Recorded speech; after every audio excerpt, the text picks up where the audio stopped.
welcome back to the Four Chains, and you are here for day 3 of our 30-day fitness challenge. Thanks for coming back, and we hope you're joining us on this journey. So day 3 today is ab and leg day. If you haven't seen the previous videos, you can check out our channel. Day 1 is arm day, day 2 is chest back, and today is ab and leg day. And building up your abdominals, your core, is critical to your protecting your back in the other 2 days. And so we hope that you get a lot of use out of this, and let's go. We've got all 3 days here and we're ready to get it done. Okay, so here I like to start with this abdominal machine, mostly because it gives me a fantastic stretch. I get that stretch first. I stretch out my spine, and then I start the ab exercises. This one can be really good as long as you focus on your abdominals, because the truth is you can use your arms, you can use your shoulders, you can use your elbows to do this, but if you only use your abs, it actually is a really difficult machine to get the exercise done. So I always like to start out with this. It gets my abs warmed up, but it also gives me a really good stretch. The same thing with this machine. Just so you know, we rotate our abdominals, what you would consider the six-pack, with the obliques, which is the outside of the abdominals. And here you can see Angie doing this machine, which I think is really good for the obliques. So you want to be careful to make sure that you're really contracting your abdominals and not using your arms. There are different types of these machines, and it's really important to make sure that you really initiate the movement with the abdominals and not your arms. The arms are just there for stability. Yeah, I found when I was doing this, at one point I had a wrist injury, and it was hurting my wrist to do it, and that really shouldn't be a factor. So I try to engage my abs while I'm still getting the good deep breaths. It's very difficult to take big breaths when you're engaging your abs, but you should really do it at the biggest circumference. It's a lot easier if you do less of a circumference when you turn, but you're getting less range of motion, as we've mentioned on previous videos with other machines. This, as you can see, is a different style. This one, it's a little bit easier to secure your chest on that pad, whereas the previous one, it's the same exercise, but there's nothing that keeps your chest stable. When you use this machine, make sure you line up your chest with that pad that secures it. These are my cousins, Connor and Dylan. You might have seen them from the previous episodes. This is them doing the exercise because they wanted to be part of it. And there's and they just got home from school, so you might have heard them burp in the background. Probably not, but here they are getting it done. Connor in the background doing, that's a really good stretch machine that I like to use after abs. And here's Connor doing this machine. I don't do this machine. I have no idea whether he's doing it correctly or not. I don't do this machine either. I would just say he's actually doing a pretty good job. You can see he's rotating a little bit more on that side than this side, but you want to control it. This is the Barbell Hip Thrust, and I started doing this because I felt like I wasn't able to get enough of a glute workout since I cannot do squats or lunges because of my knee injuries. I never thought that I would be able to do this, and I was surprised to see that it actually, as long as your knees are pretty much aligned with your hips and your feet are forward, for me, I don't have any pain in my knees with this, and I'm doing a little pop at the end there, just like mini thrusts after my regular set. So you might notice what we do is we rotate straight ab exercises, getting the core with the obliques. This goes back to the straight. I really love this machine. It's at every Planet Fitness because it really is a good way to do sit-ups without hurting your back. These are just your traditional, bicycle abdominal exercises. The main thing to think about here is keeping your shoulders off the mat as much as possible. I'm just kind of touching my elbow to the inside of my opposing knee doing this and trying as much as I can to keep my shoulders off the mat. It's really, I don't have a super strong core, so this is difficult for me. You can see my shoulders are up here a little bit higher. It's very important for me to not utilize my lower back. So anytime I feel like my lower back becomes part of the exercise, that's when I'm done with that particular set. Same objective here. I'm engaging my abs. And these are just leg raises, and you can see that I'm using my hands underneath the small of my back or under my sacrum, just to give some support and make sure that I don't hyperextend my lower back while I'm lowering my legs. The tendency is to let your back arch, and that's where this type of exercise can really hurt your back. As long as you are not letting that happen, you should be okay, but always listen to your body. So this one will look familiar to my old Burgundy Farm friends. There's a much better example. I can't take my shirt off at the gym in Hickson Gracie's choke. But this is the belly roll, which I learned when I was in the play South Pacific at Burgundy Farms. And I only did that ab exercise, and then out of nowhere, somebody asked me to see how many push-ups, sit-ups I could do, and I could do over 100. Because I had done that belly roll so often. I usually incorporate some planks into my core workout, anywhere from holding it for 45 seconds to, when my daughter Kira's in town, a minute and a half. So this is another one of the leg exercises I do. This is the leg curl. It's going to work your hamstrings, the backs of your legs, making sure that your feet are aligned with your hips again as much as possible, and moving in a really slow, controlled motion. Don't jerk, don't hyperextend your legs when they straighten. This one is the leg extension, so that's working the other side of your leg, your quadriceps on the front of your legs. And again, you can see that my feet are pretty much aligned hip width distance apart. And I'm not hyperextending my legs when I come to straighten them. I'm just keeping a slight bend.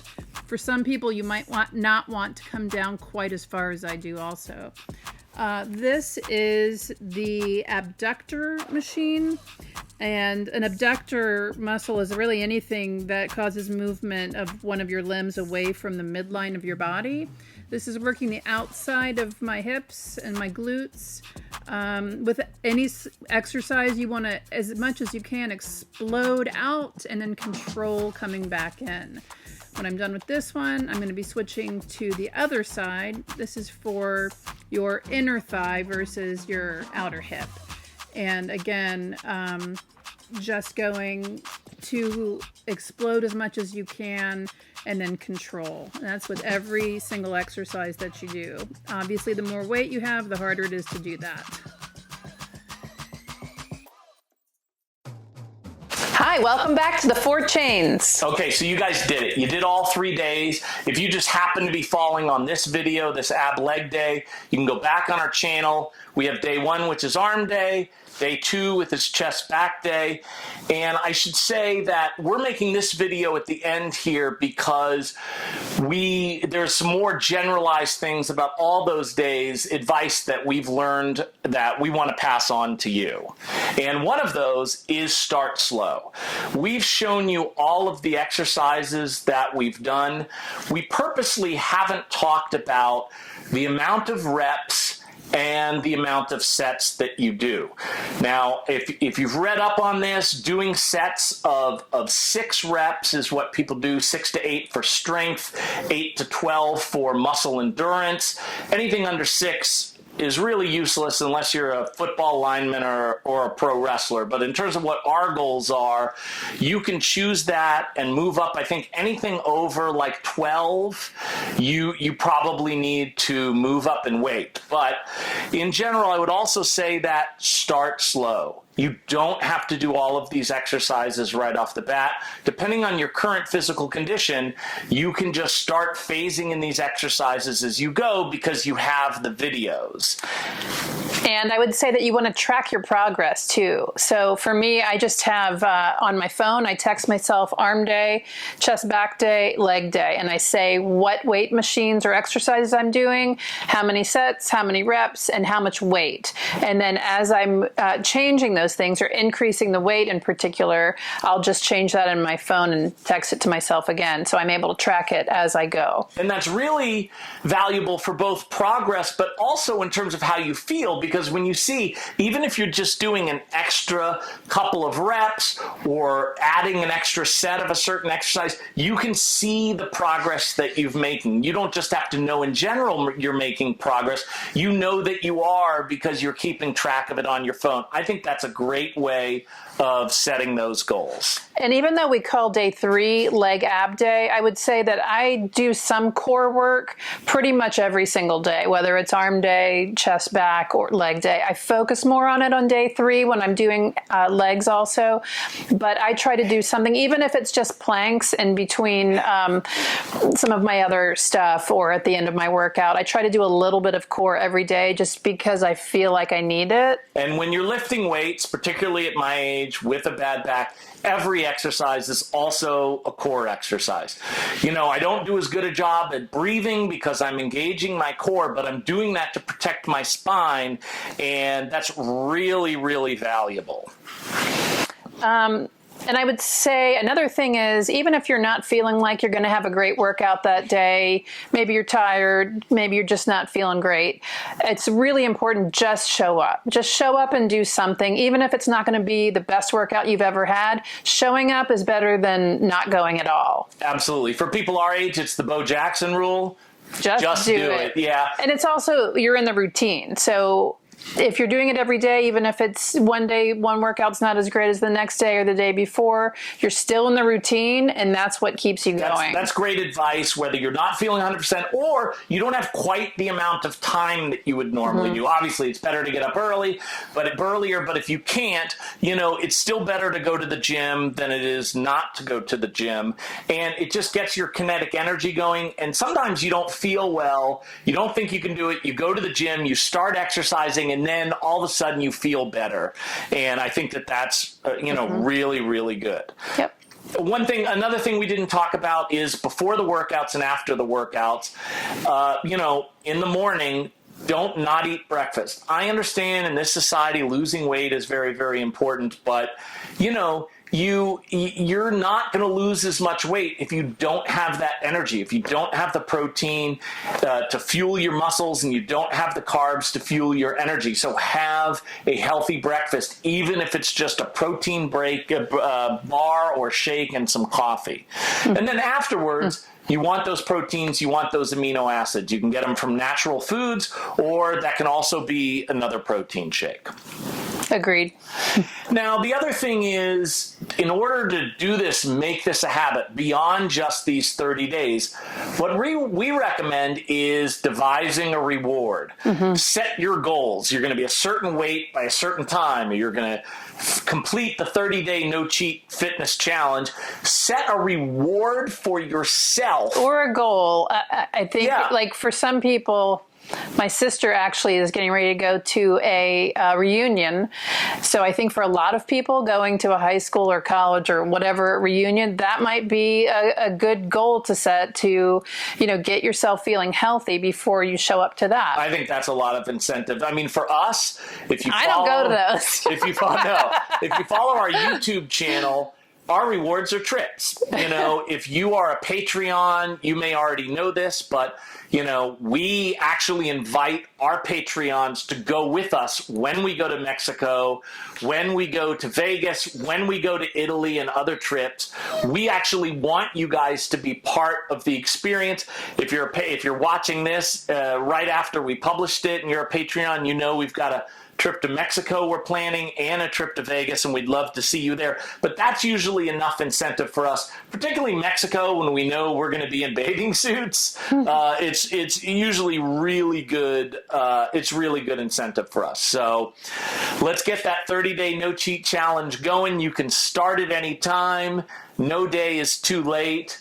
Let's enjoy the rewards of your success. And if you want to go to Mexico or Vegas, comment below. Absolutely. With us. We're really proud of you guys for doing this, and we're excited to see what this is going to be like at the end of 30 days. I hear Ringo whining for dinner. Okay, the dog's whining for dinner. We will see you later. Actually, you probably want to see Ringo, so we're going to go ahead and film Ringo for you. Ringo, are you here? I hear you're whining, buddy. There you are. Hey, good boy. I don't know, but his tag tail is wagging now. Oh, you want a little bit of love, don't you? Yes. All right, see you guys.